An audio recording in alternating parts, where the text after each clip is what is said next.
আসসালামু আলাইকুম প্রিয় viewers and subscribers, welcome to নায়ন্স কিচেন। কেমন আছেন সবাই? আশা করি আল্লাহর রহমতে আপনারা সবাই ভালো আছেন। আজ আমি আপনাদের সঙ্গে শেয়ার করব এক অসাধারণ স্বাদে গরুর মাংসের রেসিপি। হয়তো আপনারা অনেকে এভাবে রান্না করে খেয়েছেন, আবার অনেকে হয়তো খাননি।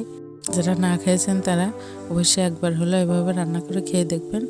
আজ আমি আপনাদের সঙ্গে সেই রেসিপিটাই শেয়ার করব, মান কচু আর চুই ঝাল দিয়ে গরুর মাংসের রেসিপি।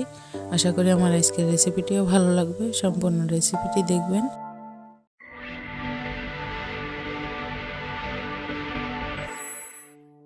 আমি এখানে মান কচু নিয়েছি, এই মান কচুটাকে এখন কেটে রেখে দিব।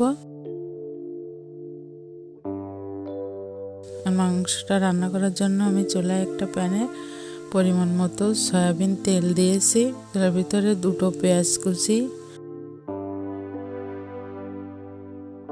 গোটা গরম মশলা, এলাচ, দারচিনি, তেজপাতা, লবঙ্গ হালকা একটু ভেজে নিব। এখন বাটা মশলা দিয়ে দেব। শুকনো মরিচ 1 চামচ, আদা বাটা 1 চামচের কম, রসুন বাটা 1 চামচ, জিরা বাটা 1 চামচ, ধনিয়ার গুঁড়া 1 চামচ, পরিমাণ মতো হলুদ গুঁড়া, স্বাদ মতো লবণ। সব মশলা দেওয়া হয়ে গেলে এখন তেলের সঙ্গে ভালো করে মশলাটা ভেজে নিব বা মশলাটা কষিয়ে নিব।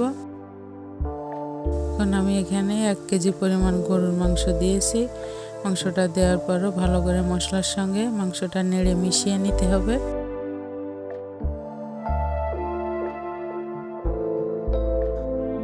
ঢাকনা দিয়ে অপেক্ষা করব, মাংস থেকেও পানি বেরিয়ে আসবে এবং মাংসটা কিছুটা নরমও হয়ে যাবে।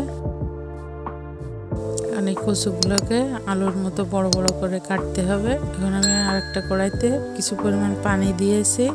এখন ওই কচুগুলা দেওয়ার পর 2 থেকে 3 মিনিট একটু ফুটিয়ে নেব, সামান্য পরিমাণে একটু লবণ আর হলুদ দিয়ে। যদি গলা চলকানোর ভয় থাকে তাহলে আর গলা চলকাবে না। আর পাশের চুলায় মাংসটা রান্না হচ্ছে। এখন কচুগুলা নামিয়ে পানিটা ঝরিয়ে এখন মাংসের ভিতরে দিয়ে দিব।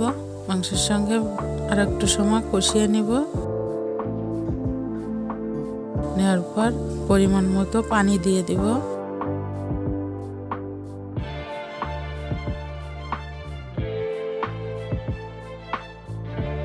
এখন আগে থেকে আমি চুই ঝালটা কেটে রেখেছিলাম, এখন ওই চুই ঝালটা দিয়ে দিব।